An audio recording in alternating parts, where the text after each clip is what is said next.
Judith Butler viene convocando en las últimas décadas una atención sumamente especial. Algunos lo consideran como la gran renovadora de las ideas filosóficas y en cierta medida también politológicas de las últimas décadas, y muchos lo dan como la pensadora excluyente, digamos, ¿no? Inspiradora y nutridora fundamental del feminismo contemporáneo, del feminismo hegemónico, este feminismo totalmente asociado a la ideología woke, ¿sí? Que venimos desarrollando en este canal. Y además considero yo, y nuestro invitado, que es Ricardo Stern. Hola, Ricardo. ¿Qué tal, Guido? ¿Cómo te va? Él es mexicano. Muchas gracias por invitarme. No, por favor, muchísimas gracias por estar acá. Escritor, ya que estamos, lo voy a presentar ahora. Escritor, literato, ensayista y politólogo. Vive en la Ciudad de México, hermosa Ciudad de México, con más de 30 libros escritos. En la descripción yo voy a dejar el Instagram y el Facebook de Ricardo para que lo puedan seguir y puedan comunicarse con él. Muchas gracias. No, por favor. Bueno, ¿por qué está Ricardo acá? Él ha publicado con fecha del 25 de marzo una nota en la revista Replicante, Periodismo Digital, Cultura Crítica, que yo he visto y me pareció absolutamente fundamental. Es una nota corta de unas 3 carillas, pero para mí dan la tecla de la tesis de Butler. Ya el título es absolutamente explícito: Judith Butler y la metafísica del despropósito. Me identifico, luego soy. ¿Sí? En la nota lo explica esto, haciendo un juego de palabras con la frase de Descartes. ¿Sí? Y tiene mucho que ver con esta cuestión del posmodernismo, que también es un tema de interés de nuestro canal, ¿no? Esta crítica al posmodernismo, porque el posmodernismo se ha hecho carne, desapareciendo el término, pero se ha hecho carne en el pensamiento dominante de estos tiempos. Y ha planteado dentro del mundo de la derecha incluso un debate muy, muy intenso, digamos, ¿no? Porque ha aparecido una derecha más soberanista, algunos la llamarán conservadora. Trump es es claramente la figura conspicua y obviamente con esto de los aranceles hoy en día se lleva todos los comentarios a lo largo del planeta. Plantea una crítica muy, muy feroz a estas teorías, a las derivaciones de las teorías postmodernas. Ricardo se para desde otro lugar, pero igualmente va a hacer esta crítica. Y lo interesante, lo que me pareció interesante, ahora voy a leer el copete, que con eso ya nos está orientando, y después lo dejamos hablar a Ricardo, es que justamente asocia el pensamiento de Judith Butler asociado con la perspectiva de género, con una perspectiva de género, con la teoría de género, pero con una mirada muy radicalizada, con los postulados postmodernos. Voy a leer el copete y después voy a hacer un pequeño raconto de las obras de Butler. Butler, dice Ricardo, es una figura reaccionaria. Guarda, eso es, wow, eso es fuerte, digamos, ¿no? Coincido plenamente, porque su ataque contra la razón, contra la ciencia, contra la universalidad del lenguaje y la claridad conceptual no es una liberación progresista, porque claramente es visto como parte de los avances progresistas de estos tiempos, el pensamiento de Butler y toda la serie de pensadores asociados a estas ideas.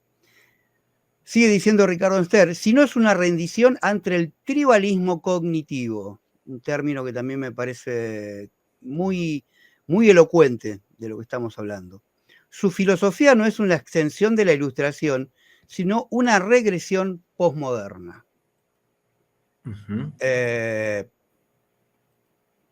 Suscribo plenamente. Antes de dejarte hablar, hago el raconto de las obras de Butler y ya es todo tuyo. Claro. me parece interesante mencionar algunas obras que son paradigmáticas en esta cuestión, en esta teoría de Butler. Una de sus primeras es de 1988, se llamó Actos performativos y constitución del género, y la que le sigue de 1990, El género en disputa. Básicamente acá plantea su teoría que va a sostener hasta el presente, y es la que configura el feminismo y la perspectiva de género hegemónica hasta el presente, esto de que el género es performativo. Lanza una crítica feroz a la idea de sexo y a la idea de sexo asociado con la naturaleza, y ella va a decir, va a tratar de explicarnos cómo en realidad el sexo, el género, que es la manifestación del sexo, pero la manifestación socialmente construida, ¿sí? Y de ahí que la constitución original, de donde parte, la biológica, queda totalmente oculta, eliminada o subyugada ante el género que se construye socialmente. De ahí lo de performatividad. Y de ahí la explicación de por qué pueden existir infinitos géneros, ¿sí? Como vemos todo el tiempo que aparece un género diferente. Una obra posterior de 1993, Cuerpos que importan, el límite discursivo del sexo. Acá sigue con la idea de la performatividad y acá introduce lo de la teoría queer, ¿sí? Como un baluarte fundamental del género y como la máxima expresión del género, ¿sí? De este género como performativo. Se trata de un libro que son unas loas a la teoría queer, digamos, ¿no? En 1997 va a escribir un libro que es muy paradójico, Lenguaje, Poder e Identidad, los discursos de odio y la censura. Algo de lo cual se ha caracterizado, nosotros en la revista Teomay, el último número, lo hemos dedicado a falsas denuncias. Acaba de salir la presentación de dos de las autoras, dedicado a falsa denuncia, Roxana Kramer y Andrea Guacci. Y la verdad que el tema de los discursos de odio y la censura está muy asociado a la cuestión de la cancelación y las falsas denuncias, digamos. Y lo paradójico es que la autora de las teorías de la concepción que engendró la cuestión de la falsa denuncia por violencia de género nos hable de discurso de odio y la censura. Entre otras cosas, ella va a decir que estos solo existen después de ser institucionalizados por el Estado. El Estado ha institucionalizado justamente la lógica de esta perspectiva de género que genera cancelación y esta teoría queer que genera cancelación, digamos, ¿no? Y el último que vale la pena en este derrotero es Deshacer el género, de 2004, que es una especie de compendio más accesible de toda su teoría respecto del género. Bueno, dada este marco explicativo introductorio, para así ya lo ahorramos a Ricardo que tenga que hacer esta reconstrucción, ahora sí, te invitamos, Ricardo, a que nos cuentes por qué Butler es una filosofía del despropósito. Ok. Bueno, saludos a tu auditorio antes de comenzar. Cualquier cosa que diga, pues está abierta a comentarios, a debates, así que adelante. Primero, Butler no es algo que aparece de la nada, ¿no? Es parte del mundo que podríamos llamar posmoderno. Posmoderno, de entrada, hay que aclarar que puede sonar, o sea, post suena como más allá, ¿no? O sea, como muy moderno, o sea, más moderno que lo moderno. Pero también podría ser antimoderno, ¿no? O sea, todo depende cómo definamos modernidad. Pero normalmente en politología, en historia, en ciencias sociales, el término modernidad se refiere a la ilustración, ¿no? A la época ilustrada, que se inaugura en el último cuarto del siglo XVIII y que tiene sus palabras clave para comprender la esencia de este movimiento, pero vamos a suspender eso un momento para para terminar primero el punto. La ilustración tiene, digamos, enemigos de muchos flancos, ¿no? Amigos y enemigos. Y ok, si nos regresamos más atrás todavía, vamos a simplificar las teorías político-filosóficas al máximo. Estoy tratando de hacer un mapa, ¿no? Parece que estoy divagando, pero la idea es estoy haciendo un mapa para que encontremos el punto exacto en donde está la filosofía de Butler. Sí, no, es importante, es importante. Vamos a decir, en teorías políticas, yo soy politólogo, es una de las cosas que estudié y de las que más me han obsesionado en los últimos 15 años porque tengo mucha obsesión por estas clasificaciones, estos mapas, me molesta cuando algo no lo puedo agarrar bien, ¿no? Perdón, estamos totalmente de acuerdo, porque una de las tendencias actuales es como que justamente que parece que cada autor nace de repente, ¿viste? Y que no tiene conexión ni con su época ni con la historia. Claro, y que crea que estoy creando algo nuevo. Exactamente. En cambio, esta reconstrucción histórica que querés hacer para situar a vamos a ver que no hay nada nuevo bajo el sol. Desde el inicio de la historia, yo creo que existen los mismos tres. Vamos a encontrar que hay tres que en última instancia tal vez se pueden reducir a dos polos en política. Vamos a centrarnos en la política. Porque obviamente todo esto es político, no solo está diciendo Judith Butler, tú puedes creerte lo que tú quieras, lo cual sería lo mismo que dice Paulo Coelho o quien sea. Tú puedes creerte lo que quieras, pues está bien, pero no, tiene una finalidad política. O sea, tú puedes creerte lo que quieras y queremos que todos paguen para que tú vivas ese sueño. Exacto. El cuestionamiento que nosotros hacemos no es el que cada uno, tú puedas creerte lo que quieras, eso está perfecto, está bárbaro. El problema es la implicancia, cuando a eso se le da una implicancia política y hay un proyecto político atrás de eso, con una intencionalidad que no es tan benévola como el puedes creerte lo que quieras. No tiene nada de benévola. Exacto. Pero bueno, vamos a hablar de tres polos, vamos a imaginar un triángulo. En política, bueno, yo asocio... perdón, además hay toda clase de matices, ¿no?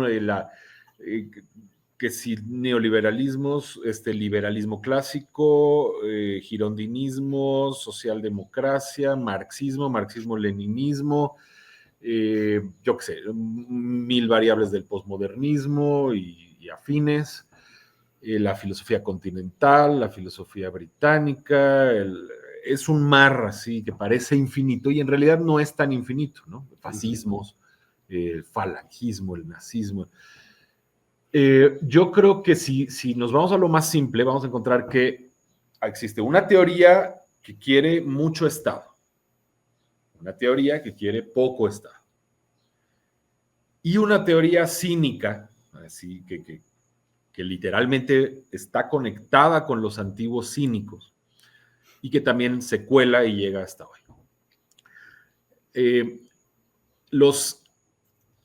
Vamos a encontrar además, curiosamente, que hay cosas en común, o sea, entre los que quieren mucho Estado y los que quieren poco Estado, pueden ponerse de acuerdo contra los cínicos. Y los que quieren mucho Estado y los cínicos pueden ponerse de acuerdo en algunas cosas contra los que quieren poco Estado y al revés, los de poco Estado y los cínicos se pueden poner de acuerdo contra los que quieren mucho Estado.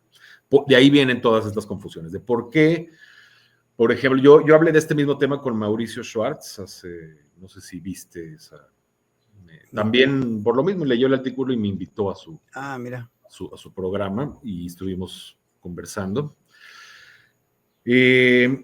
Y decíamos esto, ¿no? O sea, como, ¿de dónde salen estas cosas? Él la pregunta que me hace es, a ver, ¿por qué la izquierda llega a ser posmoderna? Cuando parece que no tiene nada que ver con la izquierda. Pero es que tampoco tiene que ver nada con la derecha, el posmodernismo. Al final, en este mar de cosas, como siempre, el gran problema es las definiciones de los términos, ¿no? De entrada, yo escribí un libro en 2012 que se llama La razón ardiente, tomado de un verso de Apollinaire, donde la tesis principal del libro es que no existen ni siquiera la izquierda y la derecha, sino que es más fácil, sería mucho más fácil entender el panorama político de esta manera: mucho Estado, poco Estado y nada, o anarquía, o el cinismo, ¿no?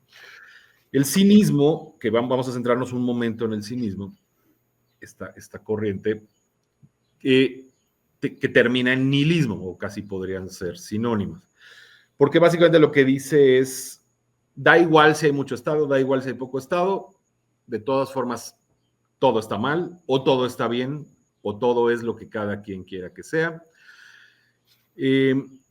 Porque, vamos a decir, los de mucho Estado y los de poco Estado, ¿en qué se podrían poner de acuerdo contra los cínicos? Ya, obviamente, ya se empieza a entender que cuando hablo de cínicos, los estoy asociando con los posmodernos. Los cínicos modernos, los nihilistas modernos, son ellos. Un liberal no es un cínico, o sea, un liberal ilustrado que quiere, vamos a decir, un girondino, ¿no? Que quiere poco Estado, o un socialdemócrata que quiere un poco más de Estado, pero tampoco demasiado. Pueden, claro que no son cínicos, de hecho, la postura de la Ilustración es totalmente científica, o enaltece, o busca la razón, la ciencia, la objetividad. Un ilustrado cree que existe una verdad objetiva y que no puedes tú decir lo que quieras. Pero bueno, hacia finales del siglo XIX y en la primera mitad del XX van cayendo estas verdades objetivas, al menos en ciertos discursos. No es que se caiga, la ciencia está mejor que nunca hoy en día, pero la teoría de la ciencia o la justificación de la ciencia nunca fue popular. Desde que nace la ciencia, surgen enemigos inmediatamente. ¿Quiénes son los enemigos de la ciencia? Los mismos de la Ilustración, los románticos. El discurso romántico de principios del siglo XIX es muy claro, es cuidado, la ciencia es un peligro, nos puede deshumanizar, odiamos la objetividad, el intento de objetivizar la realidad va a terminar por objetivizar al propio ser humano. En fin, una serie de, digamos, de gritos de alarma, ¿no? Surge el género de ciencia ficción, también a principios del siglo XIX, por ejemplo, Frankenstein, Mary Shelley. Surge este género de ciencia ficción que siempre es una crítica a la ciencia. Un buen texto de ciencia ficción está criticando a la ciencia. Es un texto romántico, angustiado, preocupado, de la ciencia nos va a devorar, ¿no? Como los antivacunas modernos, que son románticos, etc. Ahora bien, el romanticismo a nivel de discurso, perdón que sigo divagando, pero vamos a llegar. No, estamos llegando. Les prometo que vamos a llegar, y si no llegamos, pues por lo menos nos divertimos en el camino. No, pero está muy bien esta introducción. El caso es que todo lo que analizo, por ejemplo, en este último libro, el de Se puede entender al mundo, tiene que ver con ilustración y romanticismo. Todo lo que pasa en el mundo moderno tiene que ver con esos dos movimientos. Se remite a uno o se remite al otro. Antes de la ilustración existía, perdón por eso, no sé quién me está escribiendo 3 mensajes seguidos, lo voy a silenciar. Antes de la ilustración, o sea, claramente sí existe un mundo antes y después de la ilustración, un orden viejo y un orden nuevo.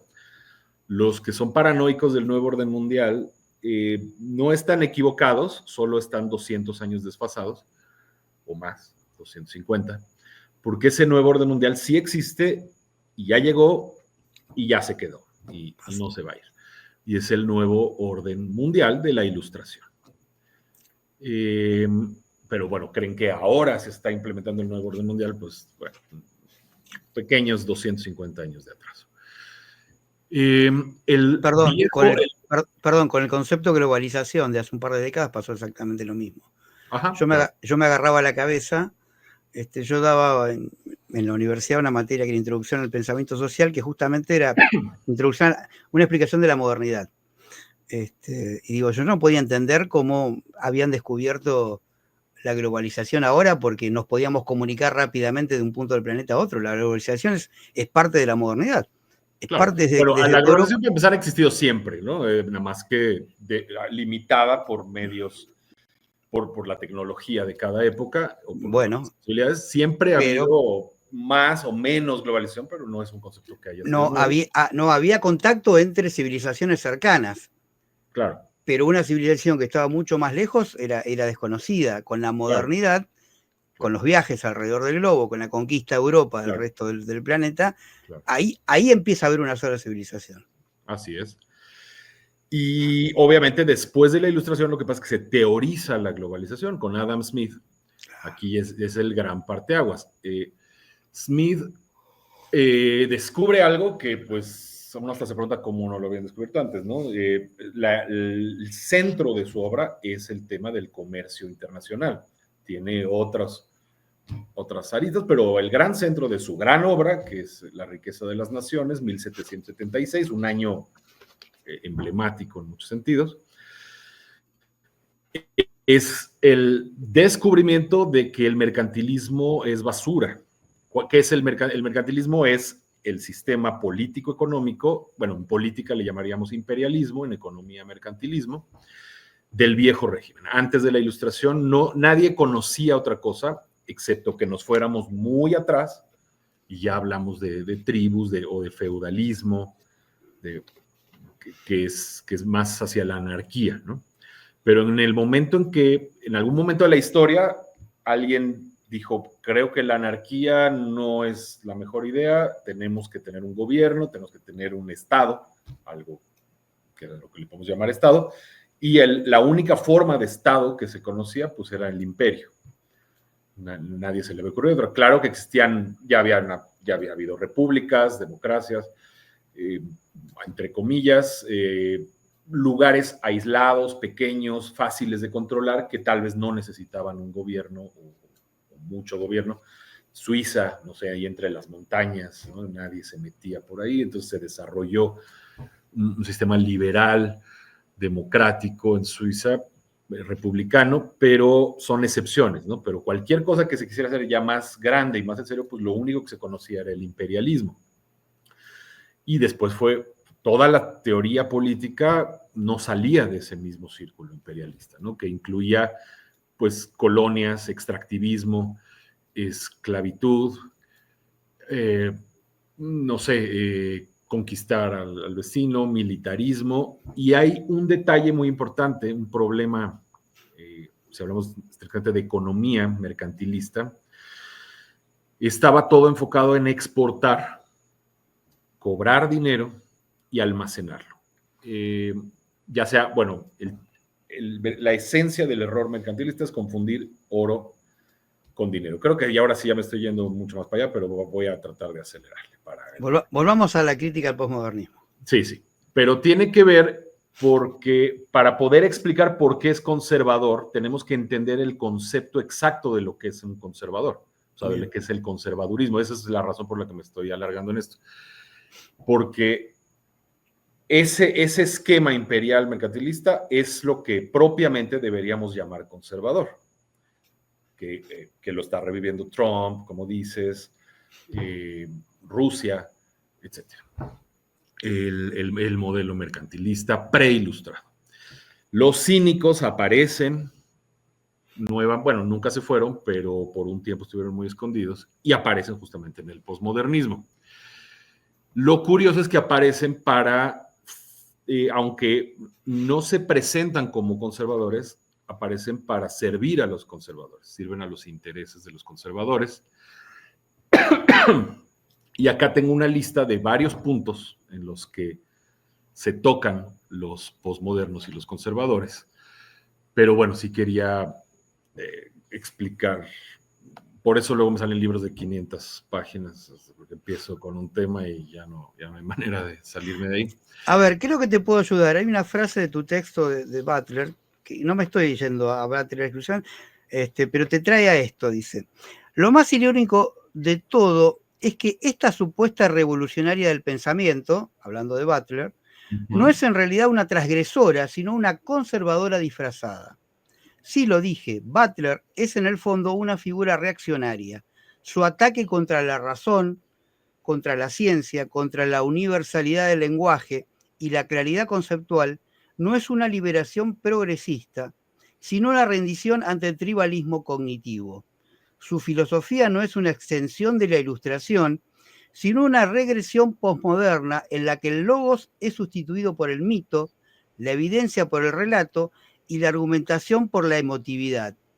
Creo que toda la introducción que estás haciendo remite a esta, una de las críticas que vos le haces a Butler. ¿Es así? Ay, totalmente, o sea, ya llegamos al punto. Y repito, Butler es todo lo que podemos decir de Butler se puede decir del posmodernismo y viceversa. Son una copia, nada más que cada posmoderno se puede enfocar en algún aspecto diferente que le pueda interesar. O sea, no es lo mismo la defensa de ciertas cosas que hace Foucault con un enfoque posmoderno, o el ataque, la crítica. Es más, voy a haber hecho la crítica porque no hacen defensa básicamente de nada, solo critican. O sea, todo es falso, menos su concepto de que todo es falso. Ese sí es verdadero. Entonces, no aporta nada, solo destruyen, critican y por eso son nihilistas, no tienen mayor trasfondo. Entonces, el caso de Butler es posmodernismo en general, digamos Derrida, Foucault, Lacan, Freud, todo Nietzsche, todo el posmodernismo, pero dirigido a un solo punto o a muy pocos puntos, que es el tema del género, de la mujer. Pero al final es exactamente lo mismo. Es esta vieja corriente cínica que dice ni poco Estado, ni mucho Estado, ni nada. Es anarquía, no solo política, sino anarquía mental, absoluta. O sea, no cualquier intento de conceptualizar está mal porque la razón opresora, o sea, la Ilustración, la razón era liberadora. La razón llevó a decir todo este sistema mercantilista imperialista no funciona, está mal, hay otras opciones que sí funcionan y han funcionado mucho mejor, claro que no a la perfección, pero mucho mejor. Tú puedes ver el flujo migratorio, es obvio, de cualquier país mercantilista hacia cualquier país libre. Siempre va a ser en esa dirección, eso es suficiente prueba. Y entonces, básicamente la idea del posmodernismo es no existe la verdad, lo que Lyotard llamaba los grands récits, los grandes cuentos o las grandes historias, como el marxismo, la Ilustración, la ciencia, la religión, ¿no? Se centra sobre todo en esos cuatro, ¿no? El cristianismo o la religión en general, el marxismo, la Ilustración y la ciencia. Perdón, la Ilustración sería que ahorita la ciencia, entonces me está faltando uno de los cuatro grandes récits. Bueno, supongo que se refiere al modelo antiguo, ahorita se me olvidó. Entonces, estos dicen, ninguno de esos es cierto y por lo tanto nada es cierto. Y también está conectado con el existencialismo. El existencialismo es una versión previa, ¿no? Un poquito menos radical, que dice básicamente, pues sí, todo es falso, no podemos creer en nada, la ciencia nos engaña, las grandes doctrinas políticas nos engañan, la Ilustración nos engaña, el cristianismo nos engaña, entonces, pues, ¿qué queda? Tú cree lo que tú quieres, ¿no? Es, digamos, como un libro de superación personal, pero bien escrito. Me refiero a los existencialistas, eran buenos escritores, ¿no? Sartre, Camus, él, no sé si considerarlo, no creo que sea existencialista, él mismo siempre lo negó, siempre lo meten con los existencialistas y él lo negaba y yo creo que tenía razón. Yo creo que Camus es un escritor liberal, honesto, socialdemócrata, moderado, reflexivo y un gran escritor, ¿no?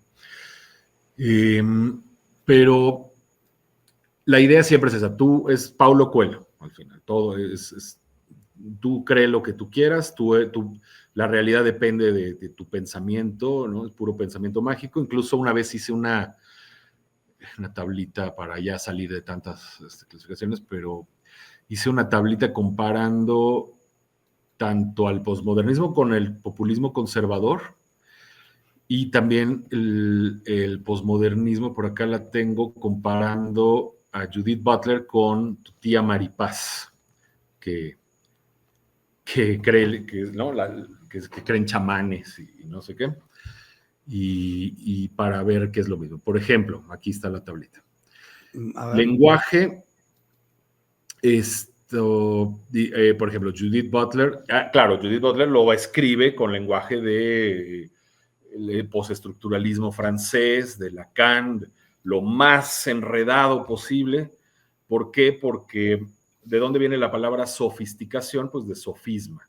Si vas a decir un sofisma y lo haces muy sofisticado, puede que más de un incauto no se dé cuenta que es un sofisma, ¿no? Hay gente que tiene un grado de inteligencia mayor que el de la tía que se cree todo lo que ve en YouTube. Sí. Pero no lo suficiente para darse cuenta que también lo otro es falso. Si me permitís, claro. voy a leer otro párrafo de tu texto que justamente se refiere a esto. Dice, la gran hazaña de Butler, sin embargo, no es un hábil uso del galimatías académico, ni su capacidad para escribir frases más indescifrables que un manuscrito medieval cubierto de moho o un texto escrito con mi letra. No, su logro supremo ha sido convertir la incoherencia en un arma política. Su doctrina no solo ha dado a los activistas el placer de denunciar la opresión en cada esquina, sin que nadie les diga nada, sino que además ha permitido a toda una generación de pensadores evitar el peligro de pensar. ¿Para qué precisar cuando se puede deconstruir? ¿Para qué buscar la verdad cuando se puede afirmar que la verdad es solamente otra forma de dominación? Y estoy seguro que esto está totalmente concatenado con esta comparación, con esta tablita comparativa a la que te ibas a referir vos. Totalmente. Si me permites, vamos rubro por rubro, son como 5 o 6, no se van más de 3, 4 minutos, pero es para divertirnos también un poco, para un poco de humor, ¿no?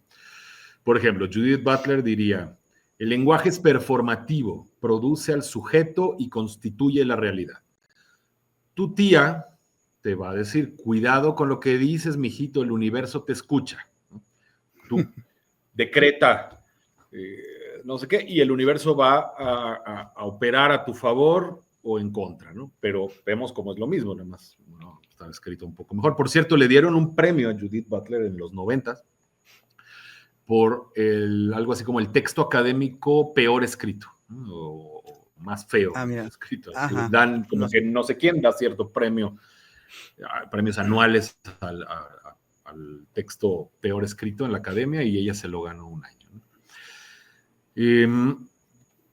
Por ejemplo, diría ella, el género es una performance discursiva sin núcleo esencial. Dice la tía, yo soy una mujer chamánica en constante reconfiguración cuántica. Claro. Está diciendo exactamente lo mismo. Sí. Diría Judith Butler, los marcos discursivos dan existencia a los cuerpos. Diría la tía, bueno, para que no digan que nada más hablamos mal que nada más las mujeres creen en esto, pues diría también el tío que ve, no sé, pobres tíos, ¿verdad? Están muy mal parados en estos tiempos. Pero si estuviste hablando de los existencialistas, estuviste hablando de Lacan, de Nietzsche, todos hombres. Sí, sí. Claro. Pero bueno, tu tío o tu tía decreta en voz alta, soy abundante, soy luz, soy imparable, ¿no? Gracias, ¿no? O sea, al final, nada más lo que quiero comparar es el lenguaje mucho más simple, el lenguaje mucho más elaborado, pero como dicen lo mismo, ¿no? Por ejemplo, el enemigo, diría Butler, la racionalidad ilustrada es la ciencia como poder normativo, ¿no? O así lo conciben. Y opresor, ¿no? La ciencia opresora. Claro. ¿Por qué la ciencia es opresora? Pues claro, es opresora de la estupidez. Si tú quieres decir cualquier estupidez que se te ocurra, va a venir la ciencia y te va a decir, ok, vamos a tomar de entrada tu estupidez, vamos a analizarla, vamos a convertirla en una hipótesis, vamos a someterla a prueba. Si sale falsa, vamos a darte la noticia de que pues, era una estupidez, efectivamente. Pero el que quiere sostener esa estupidez, pues va a seguir oponiéndose a la ciencia. Entonces, la tía, pues no va a decir la racionalidad ilustrada, la ciencia como poder normativo, pero va a decir, la ciencia solo ve lo que vibra bajo 300 Hz, no comprende al alma, o algo así, ¿no? Que notemos nuevamente como esto es un postulado romántico, ¿no? Todo esto viene del romanticismo. Por cierto, sí. A mí me encanta el romanticismo. Como arte, ¿no? El arte romántico, pues imagínense qué haríamos sin Schubert, qué haríamos sin Beethoven, bueno, en música ni se diga Wagner. El romanticismo es de los movimientos más poderosos que ha habido en la historia del arte, pero creo que se debe quedar justamente ahí, ¿no? Como arte está lindo, ¿no? Pero ya para cuando lo quieres aplicar, el romanticismo, tú analiza cualquier cosa romántica que se te ocurra, en la vida real va a ser basura. En la vida real no funciona. Piensa en canciones, vámonos a lo más simple. Canciones románticas no funcionan. Sí, es que el romanticismo llevado al pensamiento es irracionalismo. Se transforma en un irracionalismo. Pero un irracionalismo extremo, una negación de la razón. Que es lo que hace el posmodernismo y es lo que hace Butler. Y ahí ves la conexión muy clara. El romanticismo generó el nazismo. El romanticismo generó... Sí. Bueno, tú no te va a gustar eso. Yo creo que también el marxismo, o por lo menos una buena parte del marxismo y de cierto discurso marxista. Sí, la verdad, para mí es romántico así que vas a ver lo mismo que podría decir un fascista de su nación, pues lo puede ser marxista del proletariado, ¿no? La clase pura, la clase aria, ¿no? El proletariado. Se parecen bastante. En fin, el romanticismo generó un montón de cosas, pero el romanticismo en política siempre tiende a esa irracionalidad y a esa sed de poder y de voluntad, a esa necesidad de lo que Kant llamaría sublimidad dinámica, como Napoleón, como un emperador, eso que crea una sublimidad, ¿no? El culto a la personalidad, etc. Todo eso viene del romanticismo. Por ejemplo, si aplicas el romanticismo a medicina, ¿qué sale? Pues homeopatía. Es bien romántica la homeopatía, ¿no? Es hasta casi bonita, ¿no? ¿Cuál es el problema? Que no te va a curar jamás, ¿no? Puede sonar bonita, ¿no? La teoría homeopática. Me imagino así a Hahnemann haciendo casi que se podría hacer un poema, saldría un buen poema, ¿no? De Hahnemann haciendo sus fórmulas y cosas. Nada más que si de verdad tienes una enfermedad, no, es mejor que seas ilustrado y no romántico, porque te vas a morir. En fin, un par de puntitos más. Sobre la lógica, diría Butler, el sujeto racional es una ficción colonial. Entonces, si es irracional, ya es porque es colonial. La versión pop, la versión popular de YouTube, no pienses de coaching, ¿no? No pienses tanto, fluye con tu energía femenina, tu energía masculina, lo que tú quieras. Sí. Pero no pienses tanto, al final no pienses tanto. Incluso tanta meditación, mindfulness, no sé qué. En vez de mindfulness, yo le diría mind emptiness, porque lo que estás haciendo no es llenar la mente, es vaciar la mente, ¿no? Exacto. Que por un ratito está bien, si te quieres relajar y ya estás pensando mucho, y está perfecto, hay ratos para relajación, pero no, hay todo un sistema detrás de esto, que es no pienses. No solo un ratito para relajarte, no pienses nunca, no seas lógico, no aceptes la ciencia, en fin. O en política, ¿no? Diría Butler, hay que subvertir desde el lenguaje las estructuras que nos configuran. Aquí se acerca, tiene un toque marxista, ¿no? Toque, ¿no? Subvertir. Pero desde el lenguaje, el marxista diría, no, vamos a guillotinar gente, ¿no? ¿Cuál desde el lenguaje? Ella diría no, desde el lenguaje. Aunque si pudiera, probablemente guillotinaría a más de uno. Y bueno, la versión pop es medita, decreta, prende una vela y el patriarcado se disuelve. Por último, Judith Butler pues, reproduce papers ininteligibles mientras el Congreso prohíbe el aborto y la tía compra cuarzos mientras le embargan el coche, ¿no? Sus cuarzos no sirvieron para evitar el embargo y quién sabe si los papers de Butler sirvieron. Aunque con el tiempo sí han llegado a tener un poder real. No, los papers de Butler han logrado tener, pero no por Butler en sí mismo, sino porque fue una concepción que al poder del momento le ha servido muchísimo, digamos, ¿no?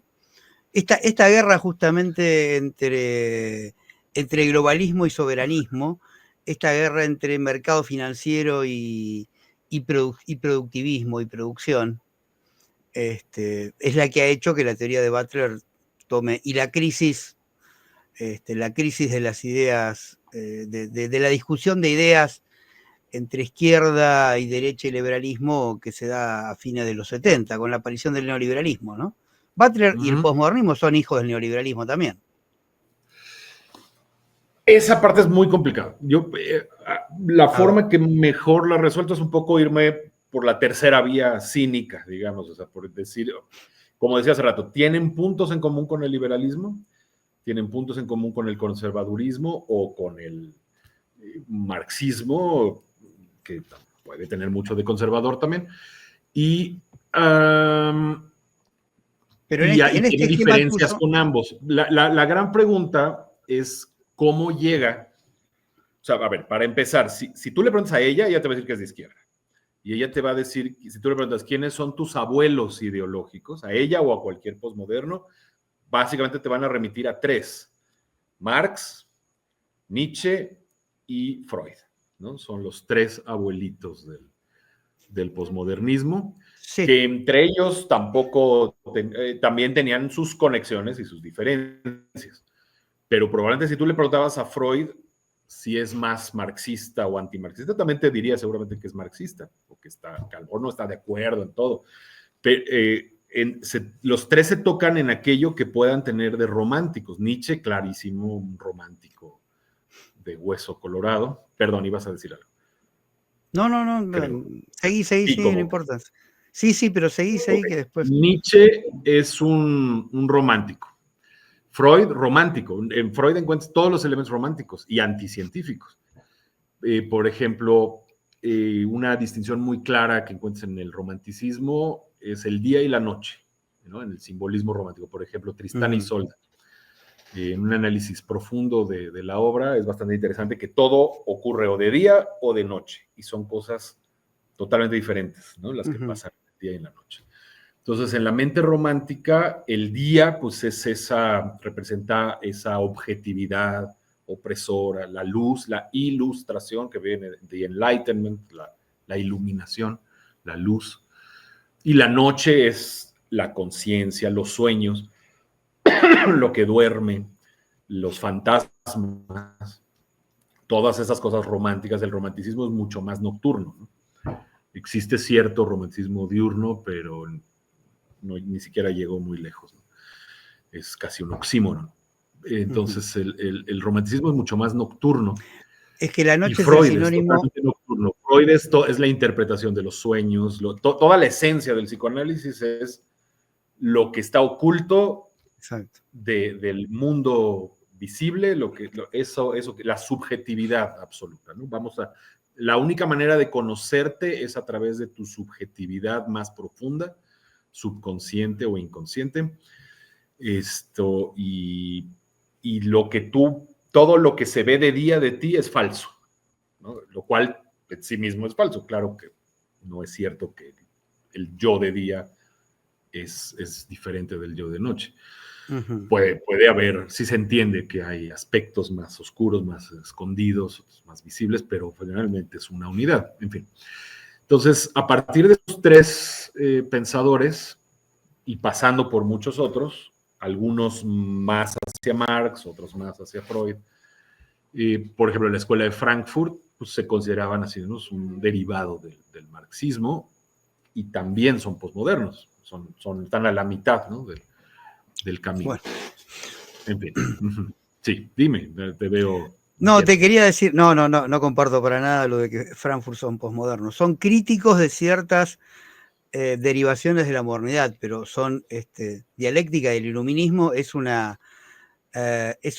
canto a la ilustración. Lo que pasa es que analizan cómo la modernidad post-ilustración ha tomado caminos opresivos y no los liberadores de la ilustración.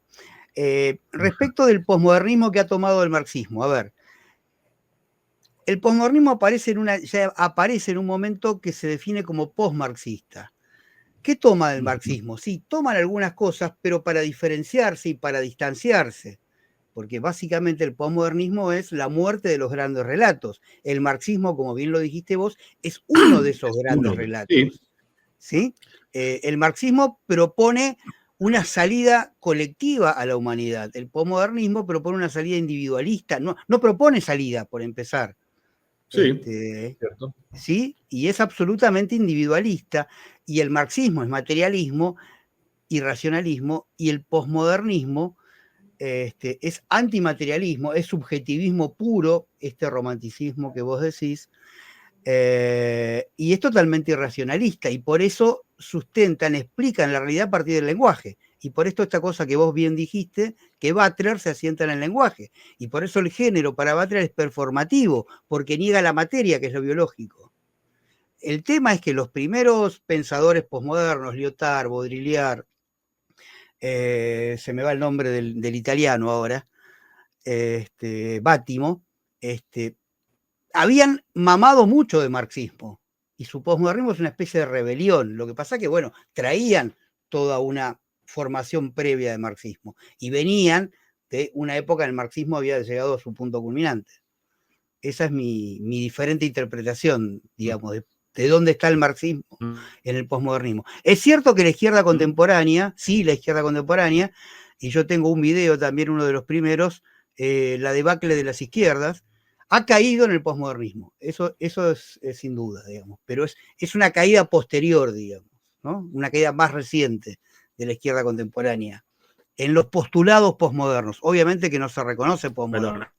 Que el posmodernismo tiene en realidad se sitúa en un momento del posmarxismo, digamos, que todos los pensadores que fundaron el posmodernismo, Lyotard, Bátimo, Baudrillard, tenían una formación marxista muy fuerte, pero después hay una especie de rebelión, contra el marxismo. Siguen teniendo esa formación, pero plantean cosas contrarias, la muerte de los grandes relatos, se ponen en una perspectiva idealista en contra del materialismo. Dale. Te dejo a vos. Pero creo lo siguiente, mira, el marxismo cuando aparece hace lo mismo, ¿no? Dice, todos los relatos antes de mí son falsos, la democracia, el capitalismo burgués, la religión, etc. Y sí, el posmodernismo hace eso, pero también está instaurando su propio gran relato. Sí, como decía hace rato, todo es falso menos mi idea de que todo es falso. O sea, pero se convierte en un nuevo gran relato. Puedo decir una cosita. Ajá, la gran diferencia es que el marxismo dice, sí, todo lo anterior está mal, pero yo vuelvo a proponer un gran relato. El posmodernismo dice, todos los grandes relatos se murieron. Esa es una gran diferencia. Ahora ya no hay más grandes relatos, aunque el suyo es un gran relato. Pero totalmente han creado un nuevo gran relato. Claro, sí. Yo veo la conexión en lo siguiente. Yo creo que, a ver, los sistemas vamos a llamarles así, de mucho Estado, obviamente se construyen sobre ideas y o sea, para que tú justifiques un crecimiento desmedido del Estado, tienes que presentarlo con una idea, ¿no? Digamos, Napoleón era el emperador de la Ilustración, el emperador que su misión era ampliar la Ilustración, cuando en realidad la destruyó, porque es un oxímoron, un imperio ilustrado, ¿no? Y, y entonces puede, por ejemplo, la idea siempre es como defender algo, ¿no? Por eso siempre está ese toque populista de los buenos y los malos. Mi doctrina defiende, necesita toda la fuerza del Estado para defender a esos que son oprimidos, ¿no? Entonces, por ejemplo, en algún momento puede ser muy vendible la idea de que Alemania es un país oprimido por los judíos, ¿no? Los malvados judíos están oprimiendo a la pobrecita Alemania, entonces yo necesito un poder inmenso estatal para destruir a los judíos, que son los que están acabando con Alemania. Pero en otro momento puede vender mejor, decir, no, las mujeres son las oprimidas, entonces yo tengo que tener un gran poder estatal para defender a las mujeres oprimidas, o los trans, el proletariado. No sé, tú puedes escoger cuál es tu nación o tu identidad a la que vas a defender con ese gran poder estatal, y el resultado es muy parecido, si no es que idéntico. Entonces, esa idea sí es genuinamente marxista detrás del posmodernismo, porque aunque digan que están en contra de los grandes receipts, las grandes historias, están creando una y están haciendo lo mismo que todos los que acabo de mencionar, nada más que su nación, son nacionalistas de la nación trans, son nacionalistas de la nación mujer, nacionalistas de la nación gay. Y se agarran a su nación y entonces ahora sí, y dicen que no creen en la política y en la opresión y tal, pero qué casualidad que buscan toda la fuerza del Estado para acabar con esa opresión, que puede ser real, puede ser supuesta, puede ser exagerada, no lo sé, eso es otro tema que habría que ver caso por caso, pero al final es el mismo discurso romántico, populista, de necesitamos la fuerza del Estado contra esta, yo selecciono cuál es mi nación a la que voy a defender, y ahora los trans, por ejemplo, ¿qué porcentaje de la población es trans? Pues, no sé, no creo que ni el 1%, pero los trans son la gran nación que necesita todo el sistema del Estado, porque si no, los malvados cisgénero los van a oprimir, ¿no? Y caen en una serie además ya muy ridícula de intersecciones de opresión, ¿no? De, por ejemplo, que si eres trans pero hombre, pues entonces tienes un toque de opresor porque eres hombre, pero un toque de oprimido porque eres transexual.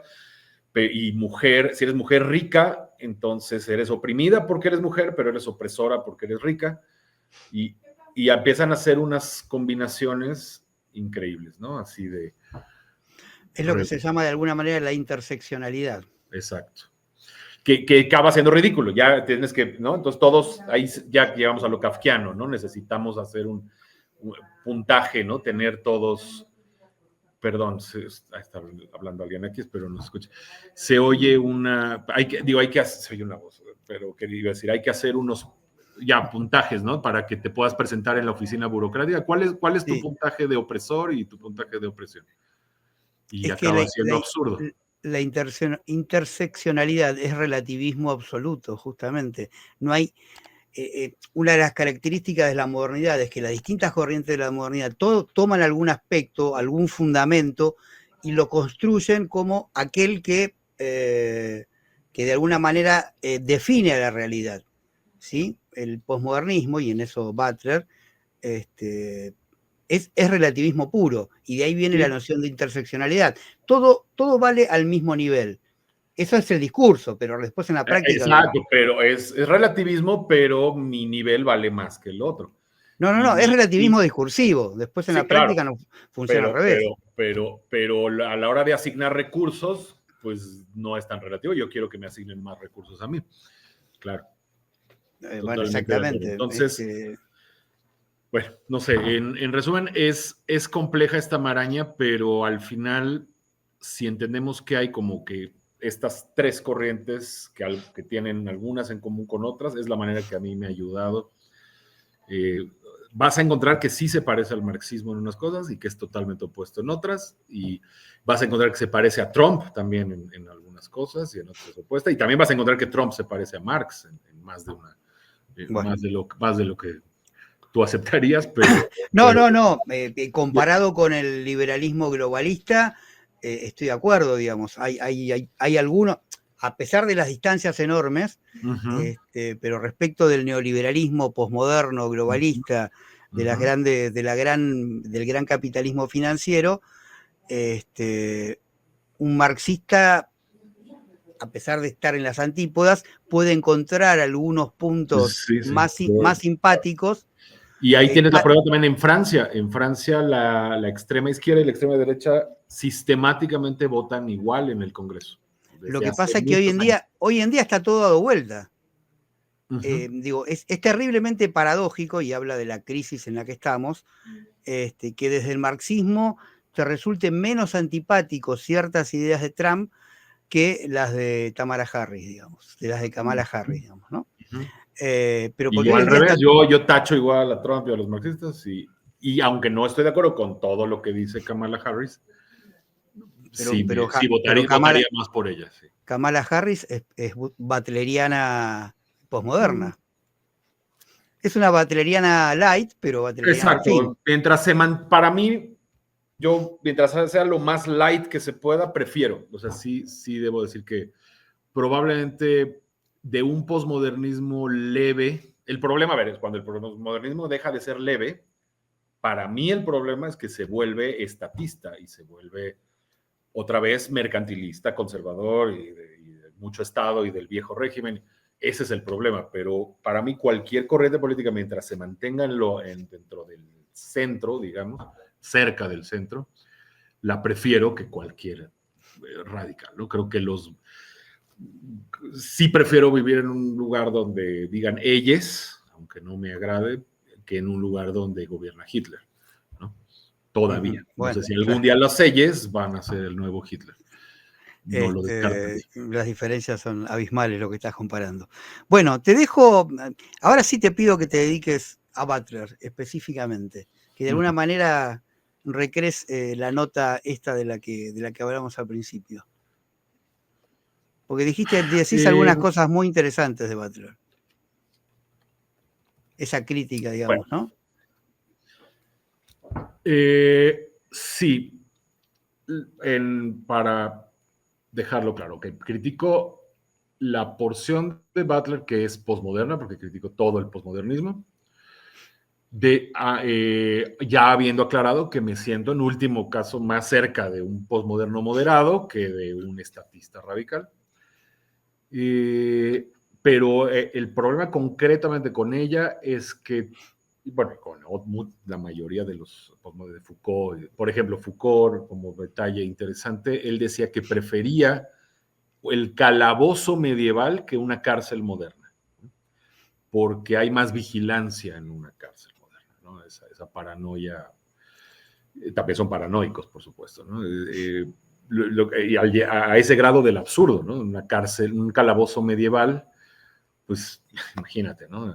Precisamente por no haber vigilancia, pues toda clase de torturas, de lo que sea, ¿no? Una cárcel moderna, puedes vivir bien, comer bien, lo que sea, pero te están vigilando más que en un calabozo, entonces para él ya eso la hace peor, ¿no? Bueno, el colmo del absurdo. Nada más como ejemplo de las barbaridades a las que pueden llegar en su odio a la ilustración, ¿no? Eso lo dice en su libro Vigilar y Castigar, tomando el ejemplo del panóptico de Bentham como metáfora de la sociedad, ¿no? Pero sí llega a decir eso. Entonces, el problema con Butler es que ya es un caso muy radical en donde ya está totalmente lejos de cualquier cosa que pudiera considerarse centro. Yo creo que si ella gobernara, sí sería un fascismo.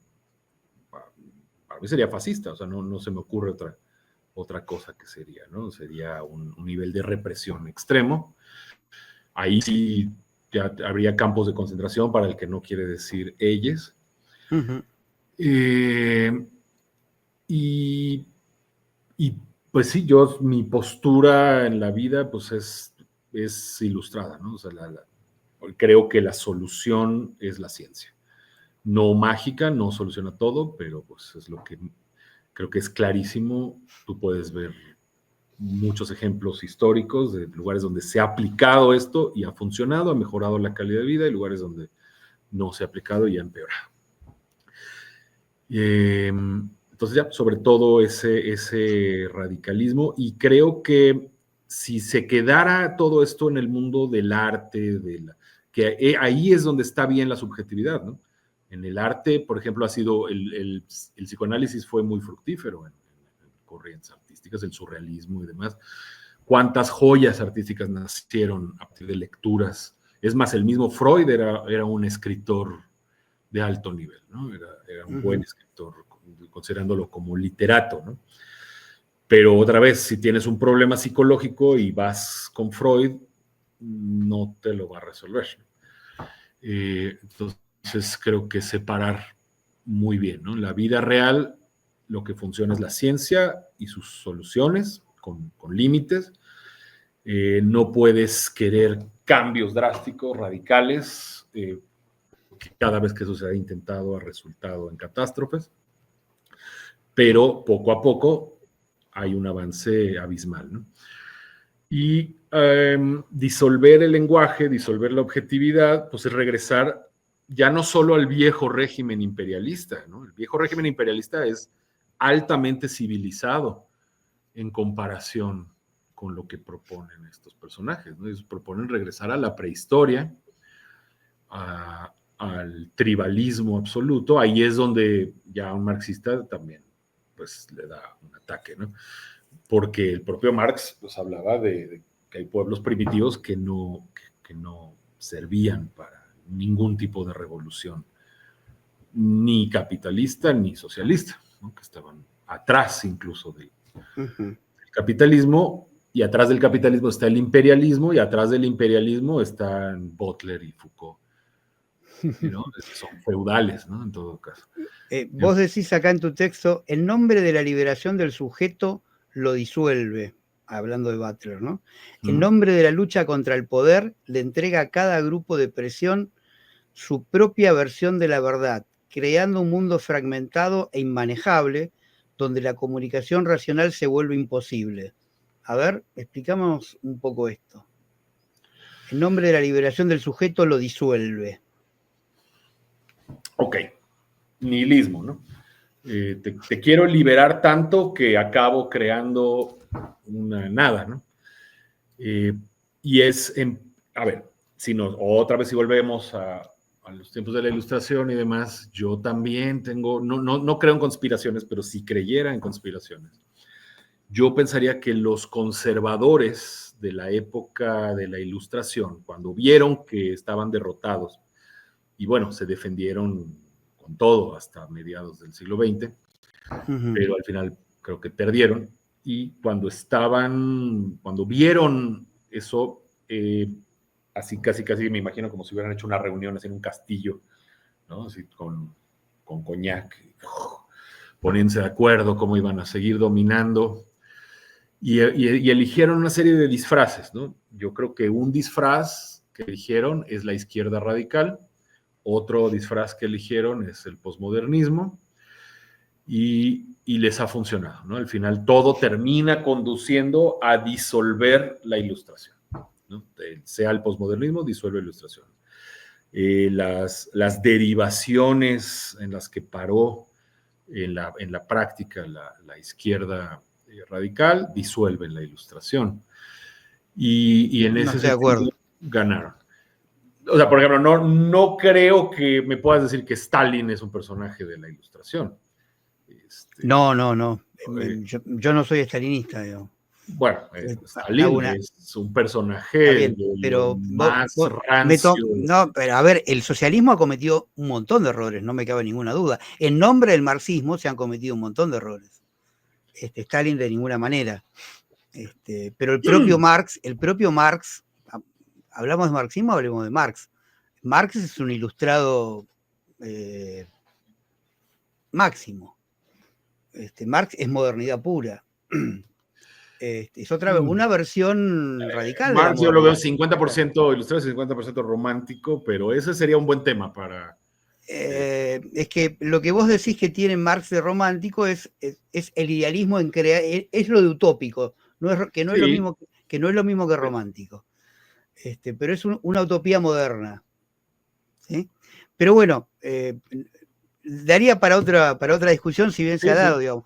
Yo creo, a ver si te parece que está bien lo que estoy diciendo, si es lo que vos querés decir, digamos. Esta cosa de la performatividad absoluta del género de Butler es de alguna manera es una muestra clarísima de la anti-ilustración, porque la ilustración creía fuertemente en la ciencia en tanto análisis de la realidad observable, y en tanto de la repetición de las características de la realidad. En la ciencia lo que preocupa no son las anomalías, sino en tanto la realidad tiene una cierta consistencia que se repite a lo largo del tiempo. El agua es agua porque es la combinación de hidrógeno y oxígeno en determinadas proporciones. Claro. Si eso cambia, deja de ser agua. Entonces claro. hay constantes. La ciencia lo que trata de buscar son constantes. La biología es la constante. La performatividad del género es la inconstancia absoluta y es lo que a cada uno se le ocurra. Yo veo ahí esa idea. Claro, y entonces caes en absurdos como ¿qué defiendes o a quién defiendes? O por ejemplo, si aplicas esto al feminismo, defiendo tanto a la mujer que ya no sé qué es una mujer. O entonces, ¿a quién le estoy defendiendo? Si no hay definiciones claras, ¿qué estoy defendiendo? Entonces, defiendo tanto a la mujer que por eso en el mismo feminismo además se pelean, porque las trans las contamos como mujeres o son los mismos opresores de siempre disfrazados de mujeres para oprimir más, ¿no? Por ejemplo, en una competencia deportiva, ¿no? O sea, ahora hay una nueva forma de opresión de la mujer que es el hombre disfrazado de mujer. Entonces hay feministas que piensan eso, otras feministas que no es, por ejemplo, diría no hay problema que, pues aunque gane todas las competencias, el señor trans, pues él quiere ser trans, déjenlo en su fantasía, no importa que siempre gane o que mate en una pelea de box, ¿no? Que mate a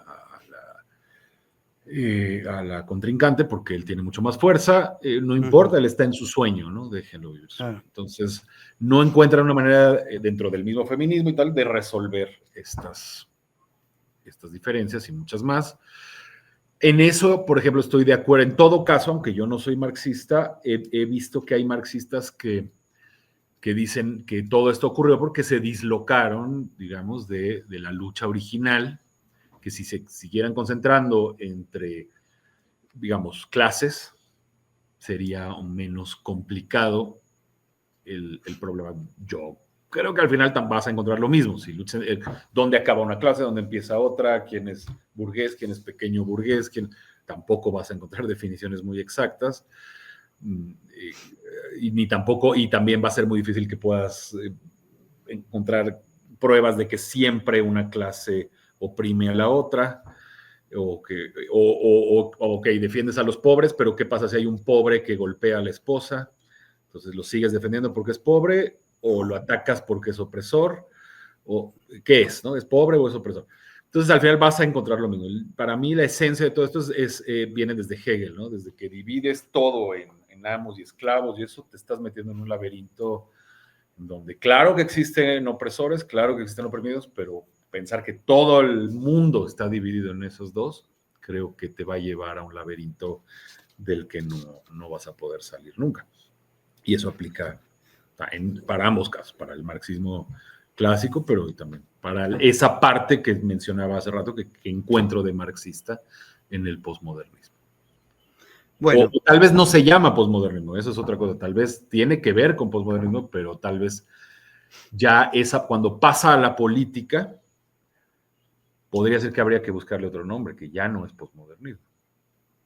Aunque venga. Bien. No lo... Bueno, interesante por las diferencias, por el debate que se fue dando respecto de, bueno, las posiciones que tenemos cada uno, digamos, pero coincidimos en la crítica a Butler.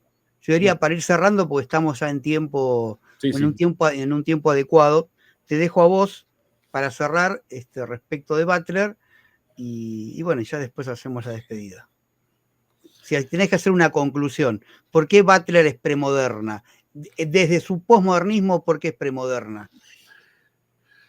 Porque conduce a una época muy previa, o sea, si aplicas si llevas, digamos, sus ideas a las máximas consecuencias, puede estar disfrazada de moderna en el sentido de vamos a ser tolerantes con los diferentes y tal, pero llevándolo a las últimas consecuencias vas a ver que de entrada ella no es tolerante con los diferentes, no, para nada. Vas a ver que ella propone ideas que de aplicarse al 100% conducirían a una catástrofe, a una regresión, ¿no? Absoluta, incluso anterior a la época de los imperios. Los imperios empiezan a surgir hacia el siglo VIII antes de Cristo. Pero ella nos quiere llevar a una prehistoria, ¿no? En donde no hay historia.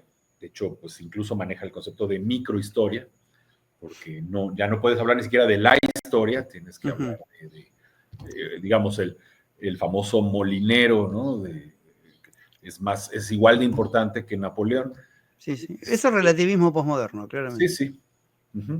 Y entonces, pues eso a mí me parece, más que moderno, me parece antiguo, me parece algo previo a cualquier etapa civilizatoria de la humanidad. Vos hablás en tu nota de tribalismo cognitivo y de tribalismo sociopolítico. Y además me parece falso, o sea, me parece hipócrita. Yo creo que ni ella cree en eso, o sea, nadie, porque nadie puede creer en eso, porque no hay ni qué creer, o sea, no hay ninguna estructura racional como para que digas, creo en esto.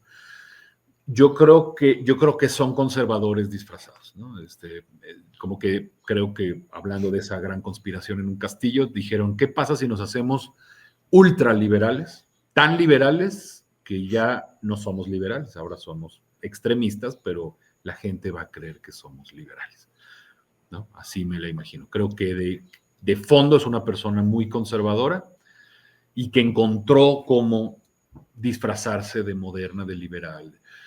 Pero, y como decías, está bien que la gente haga lo que quiera, a quién le molesta si la señora es lesbiana, o lo que sea, pero inventar un enemigo que no existe, claro, maximizarlo y usarlo para tener poder, eso es lo que hace cualquier populista, se ponga la bandera que se ponga, eso es lo que hacen los populistas. Exactamente. Bueno, Ricardo Ster, muchísimas gracias por estar aquí, muy rico, porque si bien, como vos decís, se fue de Butler, pero fue necesario para poder entender, y lo que me interesaba es que vos justamente situabas a Butler dentro del posmodernismo y lo que implica el posmodernismo en este momento. Es que mira, siendo sinceros, tampoco hay mucho que hablar de ella. Yo no encuentro tanto que hablar específicamente de ella. Me parece más interesante hablar de, claro, ella es un personaje importante en este movimiento, pero me parece más importante el mapa de dónde está y entender en general qué dicen ella y su grupo. Exacto. Porque de ella en sí no, es más, de verdad no se entienden sus textos. Nadie ha leído un texto completo de Butler. Un paper de 3 páginas puede ser, pero ¿quién va a leer un libro de 300 páginas de Judith Butler? Yo no. Claro. Y la vida es muy corta para... No, pero es lo que decíamos al principio, digamos. O sea, ningún pensador se entiende como una isla aislada, ¿sí? Forma parte de un contexto ideológico del cual es hijo, y para entender a ese pensador hay que entender todo ese contexto y la historia de las ideas en la cual este pensador o pensadora abreva.